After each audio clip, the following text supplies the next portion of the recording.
All right, guys. Today we're going to talk a little bit about using market structure to determine a bias and how market structure flows within one another, aka using various time frame structural pulls to get an idea of what kind of bias we're going to assume for the day or for the week, for the month, etc. So what we're looking at here is a very aggressive move up on the daily time frame on Bitcoin. Let's take a look at the weekly time frame. So as you can see, it's actually more pronounced on the weekly time frame than it is on the daily in terms of aggression. It just looks a lot more aggressive on the weekly time frame, doesn't it?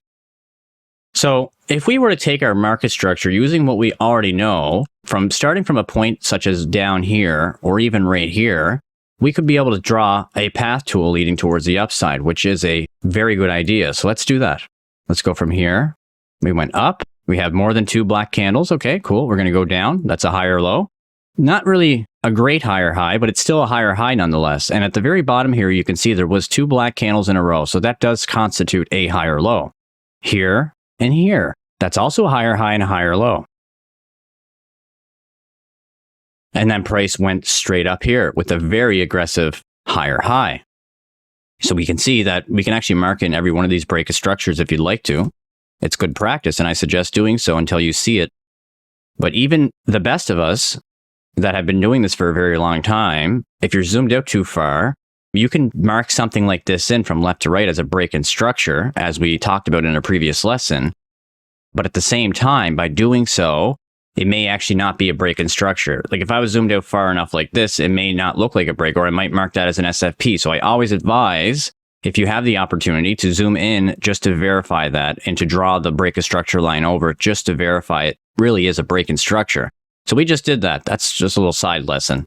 Now, what we have here is a bullish uptrend. So price came up, price came down. It's not acceptable behavior to go lower low, lower high, lower low, lower high, higher low. That's not correct. That's using internal structure. We're not going to incorporate internal structure just yet.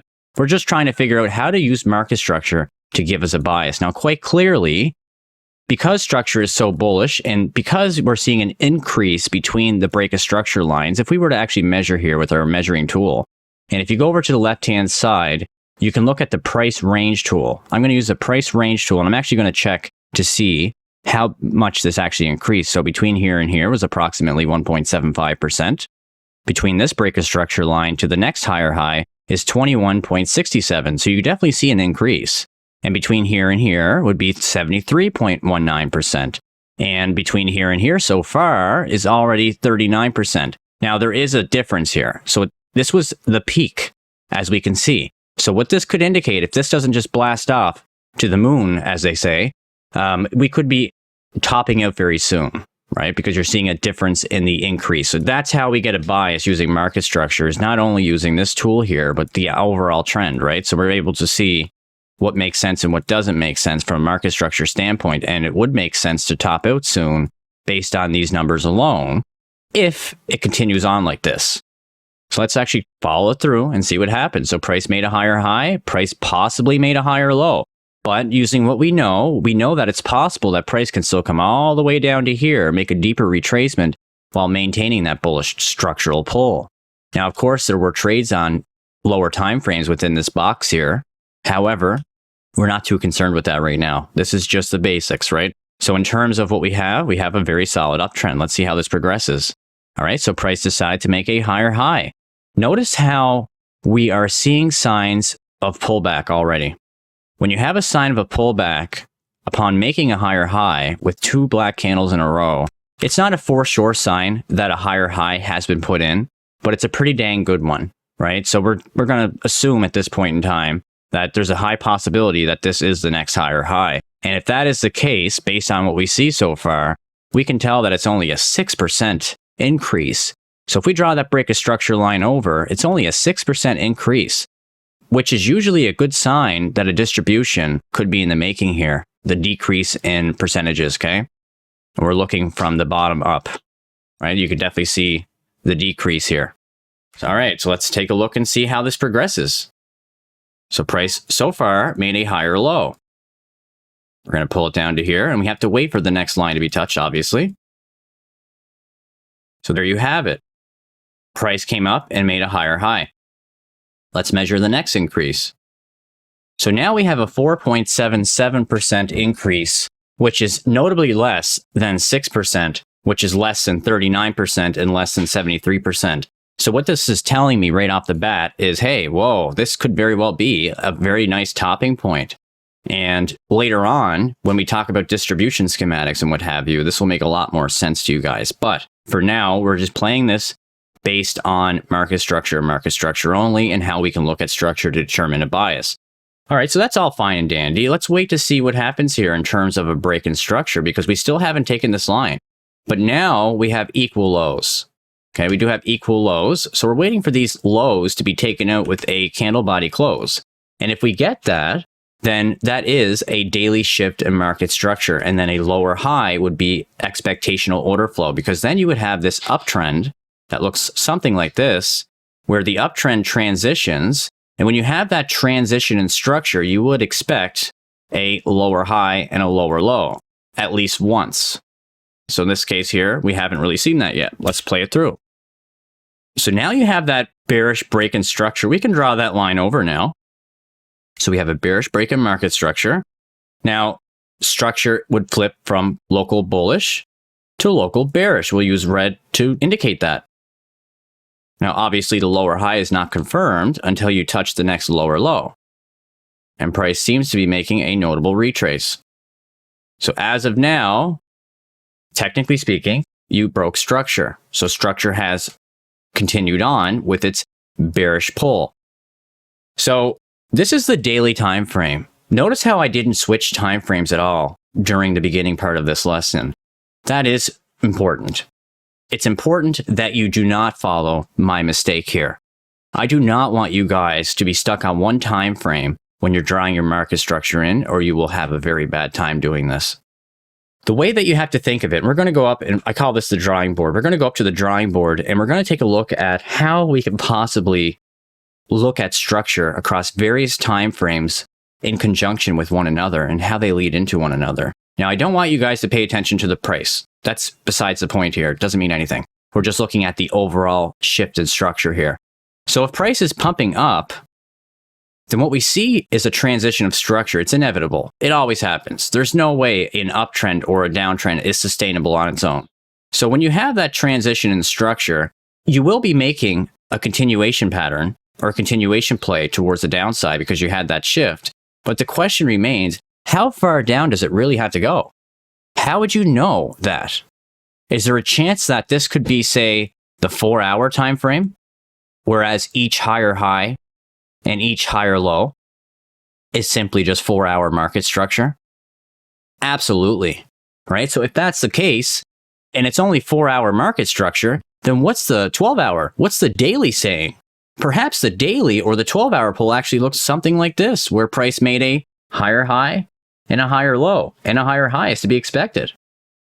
That's something to keep note of. And that's exactly what I was trying to mention here before. Right? So we cannot stay on one time frame. Otherwise, your trade idea may go to crap very quickly. Let me show you what I mean. So let's say that, we've seen this shift in structure and we're like, okay, yeah, cool. We have this nice little order block here that has a point of control inside of it and has all this confluence. And I feel really great about that.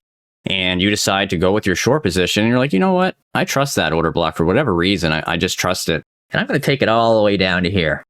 I think that's the overall target, is we're going to come back to this low over here. Okay, cool. I mean, the idea doesn't look terrible and all, right? Because it's just a doodle. However, what could happen here is that you could enter that short trade. This could be the higher low area for the daily structure pull. Price could reaccumulate here and then just smack you out of the trade and continue on its merry way. And then you're going to be scratching your head wondering, hey, what the heck just happened? Why did that happen? That doesn't even make sense. Why was it only wicking the lows here? Or maybe it doesn't even wick the lows. Maybe it just comes down like this and then just takes you out of the trade immediately. And you're like, well, geez, that doesn't make much sense because we just had that shift in structure here. I trusted the shift. So why didn't we make at least one more lower low? Well, again, it all boils down to what's the higher time frame telling you here? Because if it's indicating that structure is not ready to truly bearishly flip yet, then you're going to have an issue, right? You're shorting into a higher low on a higher time frame, into an interest zone, or a point of interest rather. So let's take a look at how we can relate the daily time frame here to Bitcoin on a higher time frame. So we know what the daily structure pull looks like. We don't need to draw that out again. In fact, we'll just take the highlighter tool and we'll just mark in each higher high and higher low on the uptrend portion of things.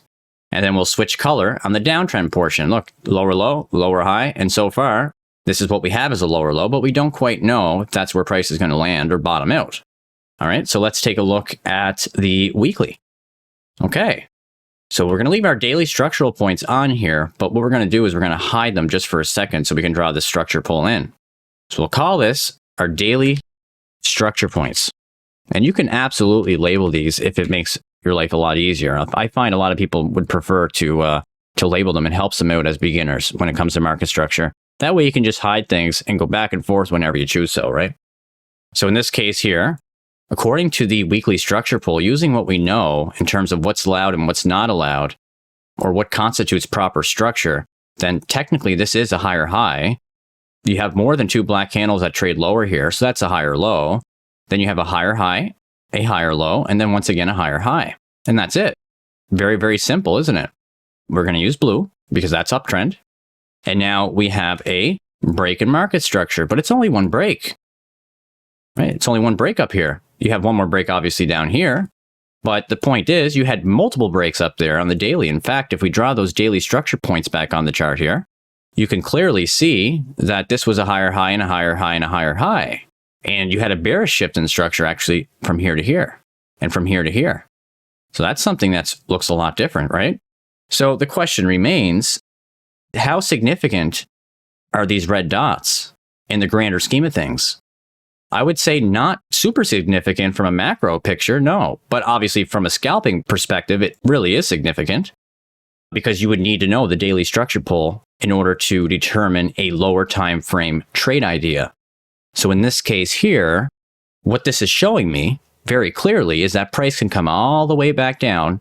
In fact, it could even wick this low here, which would be even more bullish because what that represents is a weak high using what we already learned on a previous lesson. So if we get something like this, then we know that price more than likely would come back for that targeted high or the weak high.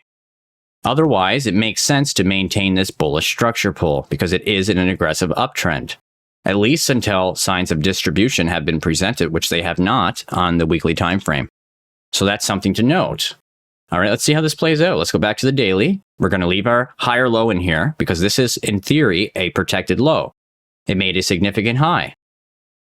And all a protected low is, for those that aren't aware, is just when you have a higher high and higher low in an uptrend, then if this higher low did its job and it broke aggressively past the previous higher high with the candle body close on the same time frame that you're employing, then in theory, it's a pro low or a protected low, PL for short. Same idea here. This would also be a protected low because it broke aggressively with the candle body close. Now, that again, that only takes you so far. So don't get that idea. It's not something that I preach very often because it's, you have to remember that structure pulls will eventually do this, right? So just don't take that a little bit too far. But as far as the terminology goes, then that's exactly what you would refer to as a protected low. So this would be our PL, at least locally speaking, on the weekly time frame. All right, so let's see how this progresses. So price came down. You have this downwards pull. We'll put this in red.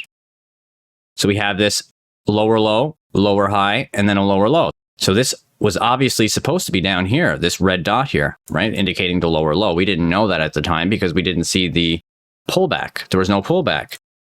So as you can see, price just barely nipped that low. In fact, if we look up here, you can see the low of a candle. So we're going to actually put our mouse over this low, which is 28913.5. And this guy would be 28801.0. So we have 801 and 913. So this actually traded lower. It doesn't appear to be the case unless you really zoom in, see? Once you zoom in, you can absolutely indicate that, hey, wait a minute, that actually SFP'd, which is another reason why you have to zoom in. Perfect example, right? It can be very, very misleading if you're zoomed out like this. In fact, many SFPs that are what I call micro SFPs, they get missed because of that reason, right? Because people don't zoom in. It's very, very easy to make that mistake because we are human after all. So in this case here, price begins to form a ranging environment, it looks like. ultimately, structure is now confirmed because we just wicked this low again. Structure is now confirmed as a lower high and a lower low on the daily time frame. So what needs to happen here is we need to break this high, and look what's happening. Wow, it's indicating a structure shift.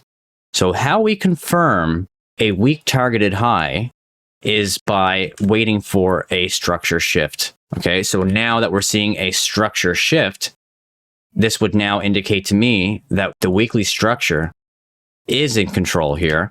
And in theory, we should come back towards this high. In my opinion, it is acceptable behavior to make a 75% retracement, but we'll touch base on this in another lesson.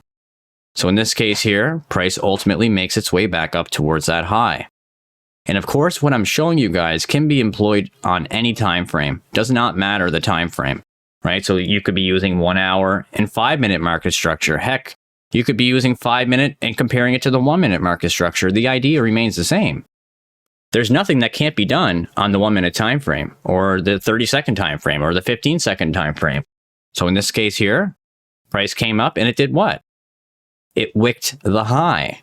Now, because it wicked the high, what I want to see, as this is a significant zone, is I'd like to see price actually go higher than the initial wick.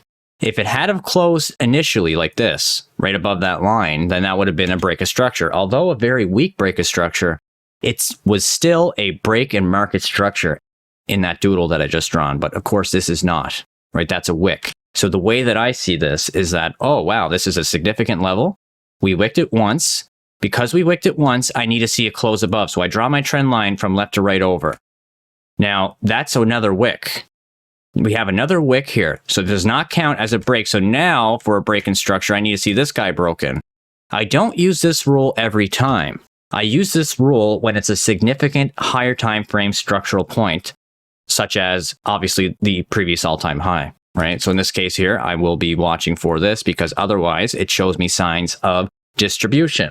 And I don't want to see that if I'm bullish. In this case here, can't really deny what's in front of us here. So in theory, because price was not able to close aggressively above the previous swing point, and because if you were to measure this with the price range tool from here to here, 54%, and from here to here, and even though it's not a break, we can still measure it, 6%, that's showing me that, hey, this is getting really weak. Either A, this pops off very soon, or B, the daily structure is going to confirm the weekly lower low. Again, we're transitioning structure. We're combining structure across various time frames to tell us what the heck's going on here. Little recap. So price came up and made a high on the weekly. It made a higher low. Price came up and formed yet again another higher high, although a very aggressive higher high because it was a 54% increase. Price came down and SFP'd that low, although you can't quite see it here. It did. Right, so you had that initial SFP on the daily time frame. Price made a lower high right here. So it made that daily lower high. And then price came down and swept this previous low once again, therefore indicating that this was a weak targeted high on the daily time frame. Price came above and closed above on the daily. Although it doesn't look like a close here, it was a close on the daily time frame. So now price decided to form an uptrend on the daily time frame towards the previous swing point, because once this broke, this was now a confirmed weak high. We came back for that weak high, although by coming back for that weak high, price was unable to close aggressively above it on the weekly time frame. Therefore, the weekly is weekly. Now we should come back towards this level here, because this is now a weak targeted low, aka a perfect range-bound environment, or so it appears. So now, what we need to see, we have to go back to the daily and investigate where that higher low is. Let's draw our structure in over the weekly structure. Right, so we went up, down. You can draw all this stuff in if you'd like to, but because it already played out, I don't really care to. Up, down, and then up again. I'm going to use blue.